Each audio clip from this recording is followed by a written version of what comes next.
So hello, it's Samurai Kibiji, in which every week I encourage you to be geek, be proud, be awesome. I'm back from my hiatus. This should be at least the first video going up after my hiatus for Kingdom Hearts 3. There will be some videos coming up about that, but today we are talking about RWBY Volume 6. And just to let you know, me as a RWBY fan, where do I come from? I've been a big fan of Rooster Teeth for quite some time, and I was very onto this train of RWBY probably 3 or 4 seasons in. It took me a while to get into it, but ever since I started, I've been watching it very actively. I very much am a fan of the show. If you want to hear more of my general thoughts on RWBY as a whole, you could hear some more of that in the previous video that I did for Volume 5, which I reviewed that as well. But this is purely what I personally thought. Spoiler-free thought summary of this season, it had a lot of good character development that was kind of like the slow pace that Volume 4 had, while it also had a few big plot developments that Volume 5 had. So it was a good balance of the two, and I can respect that, honestly. It wasn't entirely for me, though, and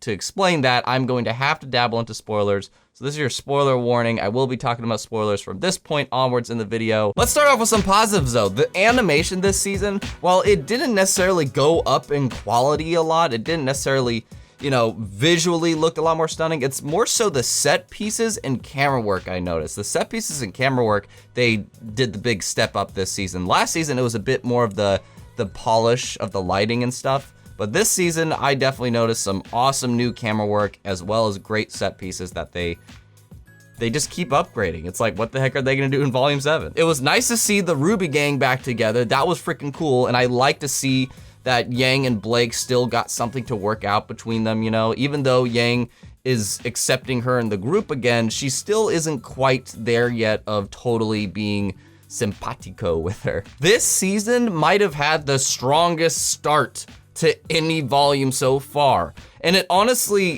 what I'm referring to is that eventually Ozpin and Salem, the origins of basically everything, literally everything, actually gets explained. And this was the story that fans have been waiting for, to find out the truth of, you know, what Ozpin is and what Salem is, and it just explained everything. It was the key highlight of this season, at least in my opinion, and it kind of took me off guard because of how quickly it was revealed. And it really made me anticipate, you know, what is the rest of the season going to be if it has that big reveals at like literally the beginning of it, basically. It leads to, yes, some obvious backlash from the RWBY group, and it leads to a long period of a lot of moping around. And that is understandable, it really is, but it's just not entertaining when it lasts for literally half the season. The origins of Salem and everything gave some room for characters to kind of discover themselves and everything, but the only big thing that this event triggered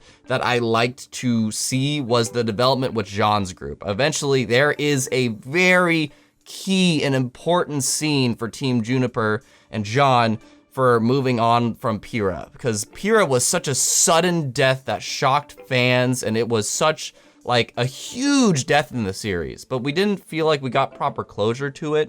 And I like this scene. Like, there's a scene where they have closure with Pyrrha, and I think that was really key to do. I feel like that scene could have still happened without this long period of, why didn't you tell us this? Oh my gosh, I'm gonna get drunk. And I'm also happy this season that RWBY finally got to find a mentor for her silver eyes, because we really needed some clarity on that. That's the thing about this season. There's been a lot of important moments in it, but I feel like Miles and Carrie, the writers of the show, could have found a more entertaining way to make this season flow. Or maybe it was a misdirection by Connor Pickens, the new director for this season specifically. I don't know, but it's just mostly the pacing of this season was really hard on me, with its strong beginning, fine end, and just the journey to get there took so long, and by the end of it, I feel like nothing was really done except for finding out a few truths and pushing through a few things. I thought the season was gonna go like, yes, they question what they're doing, but it's more so them struggling to figure out how to press forward. Yes, that's what they're doing,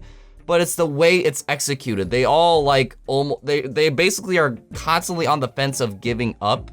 And that is what a main hero does in a story, but they only do it for a small portion of the story. They don't spend the entire thing doing it. It's more so just moping and complaining for nearly half the season, which just isn't entertaining to me. And Ozpin being gone for pretty much this whole season, I at first appreciated that, but then after 3 or 4 episodes, I was like, I need this guy to come back so they could at least get in some arguments with him, instead of them all just being left in mystery and wondering, stuff's gotta happen, let's go. And I was fine for it lasting 3 or 4 episodes, but then once Team Juniper finds it out, then it's another 2 or 3 episodes of this. And I'm not gonna argue that the Pyrrha moment was not needed. Like, that was definitely a moment that was crucial in all this moping, but was it really needed? Like, was moping needed to get to this point? Cinder returning. There's a lot of people I'm sure are excited about this and thought, you know, this is a good thing because RWBY and Cinder need to have a face-off of some kind. I personally just liked the idea that Cinder was gone after that epic-ass fight she was in,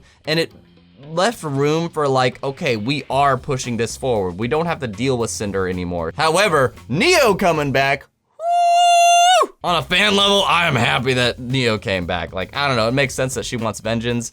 It's just that both of them coming back, it introduces this new side plot that RWBY has a habit of doing. And RWBY has a habit of introducing a lot of side plots that don't pay off until the next volume.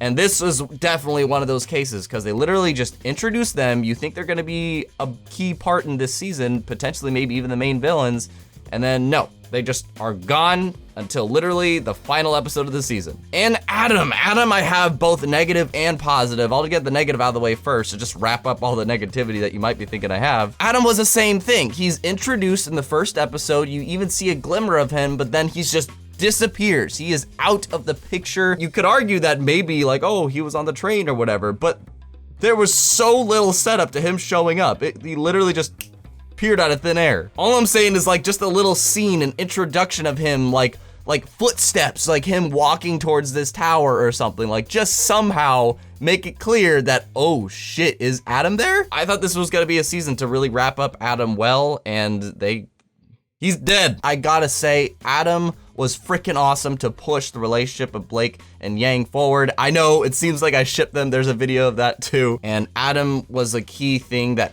like separated the two of them. So I like that the two of them have to work together to overcome him.